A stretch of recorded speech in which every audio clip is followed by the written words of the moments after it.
So yun no mga brod, bali once again for rent na naman yung sasakyan natin, kaya ipipms muna natin siya ng mabilisan. So nag-change oil tayo, papalitan natin yung air filter, fuel filter. So gawin na natin, let's go. So yun no, bali naikabit na natin yung kanyang drain plug.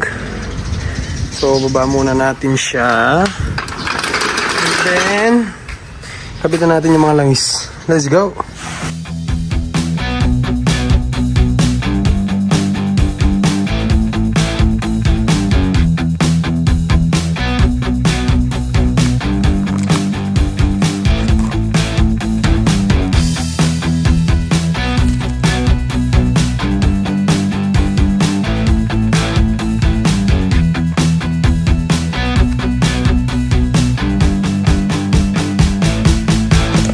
Okay, next tayo yung fuel, hindi pala fuel, air filter pala. Dito tayo, let's go.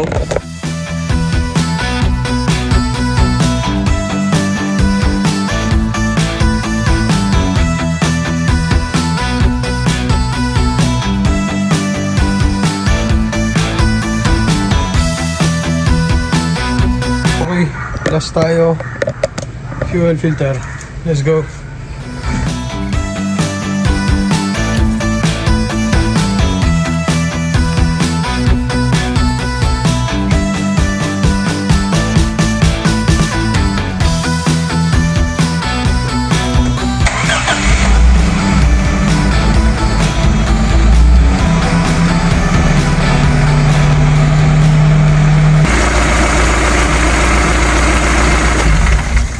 Naku.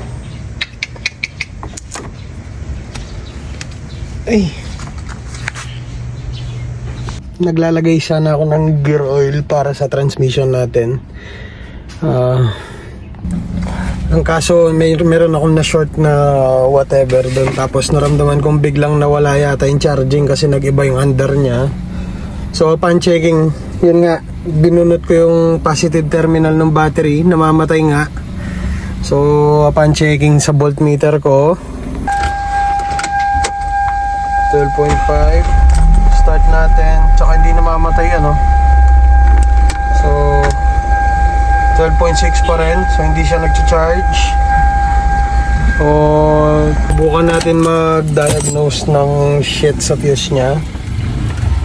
So ngayon, titignan natin yung fuse box. Observe muna tayo dito sa gauge nya kung ano bang mapapansin natin. So unang-una, ayan, pag in-on, dapat mawawala yan, yung ingay na yan. Tapos wala yung mga ilaw nya doon. So ang titignan natin, syempre una is yung mga related sa susian nya. Ignition, pwede, try natin.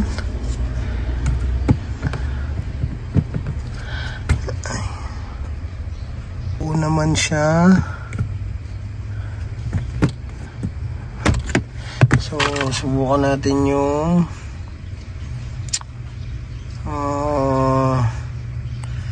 isa pang ignition sa taas. Uy, gagi. Hindi naman nasunog pero buo yan.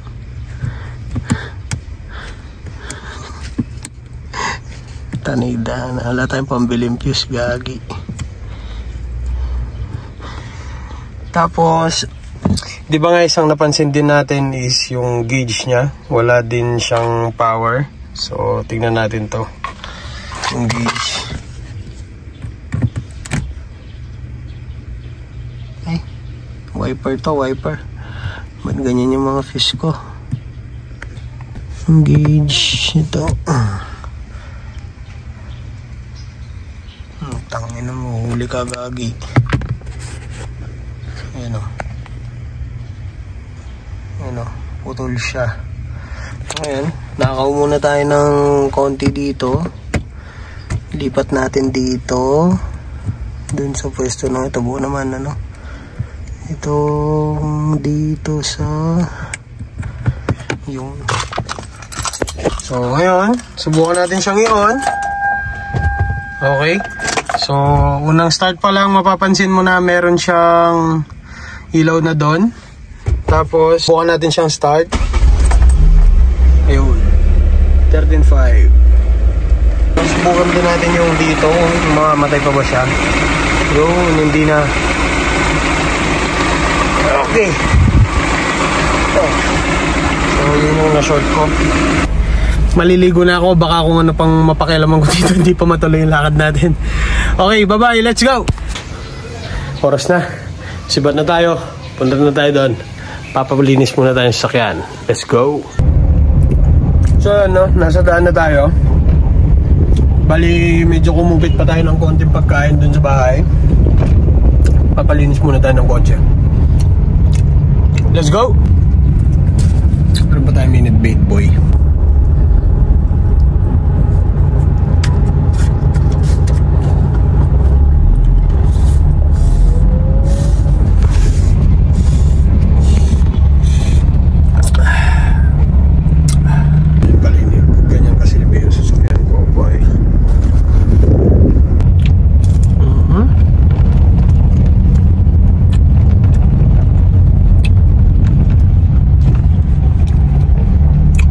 Gutom para sa mahabang araw. Let's go.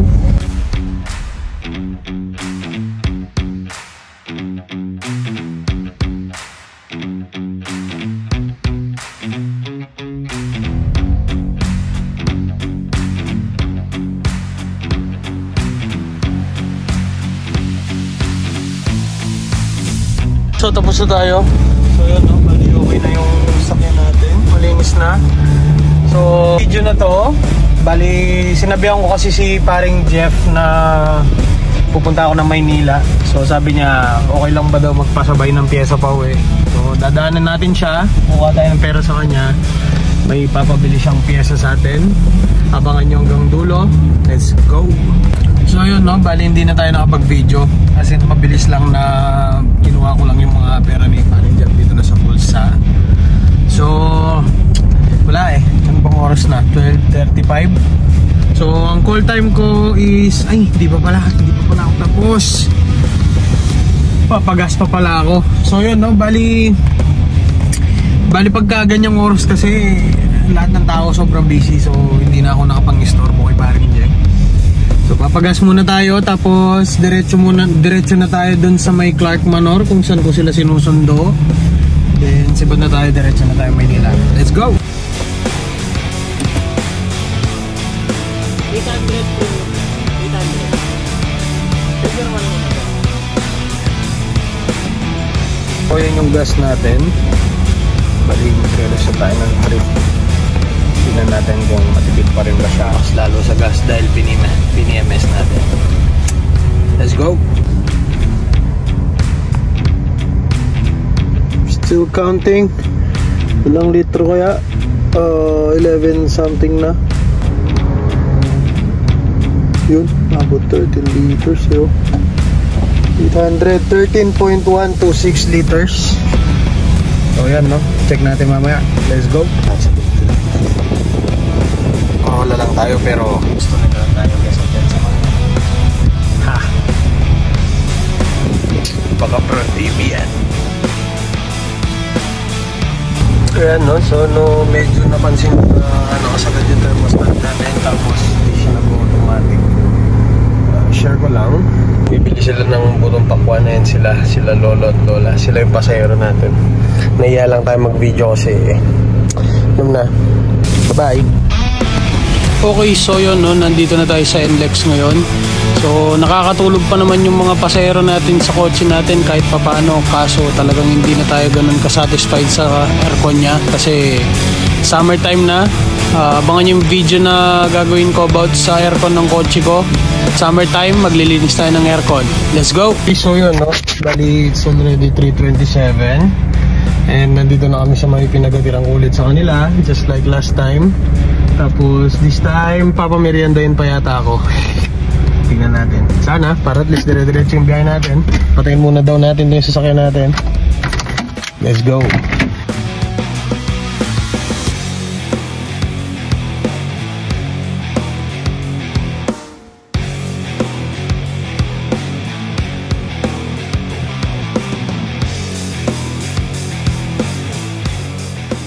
alright, no? So, nandito na tayo sa sasakyan ulit.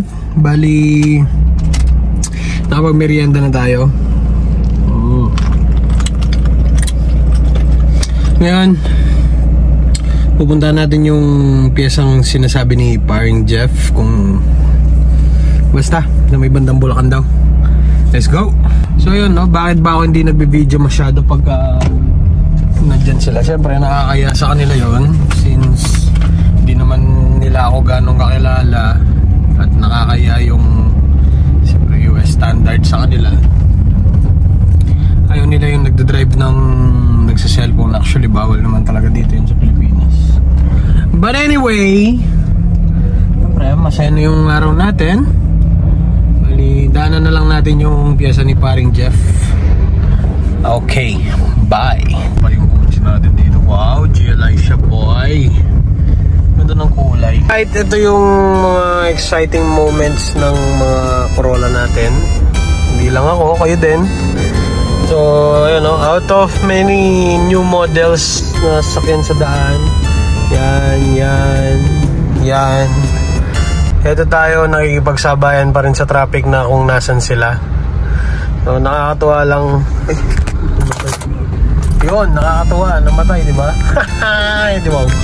So, nakakatuwa lang kasi, syempre, kahit na luma yung sasakyan natin, nagagawa niya pa rin nakikipagsabayan dyan sa mga yan. Ayan, no? Bali, babiyahe muna tayo. Time check, 4:15 na ng hapon. So, punta muna tayo dun sa may pupunta natin. Let's go!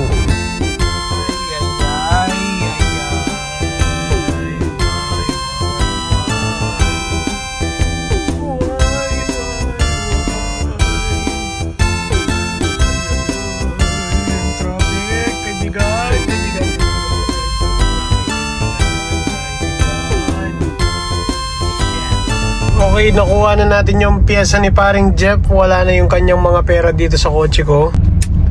Pauwi na tayo. Abangan nyo lang yung susunod. Let's go!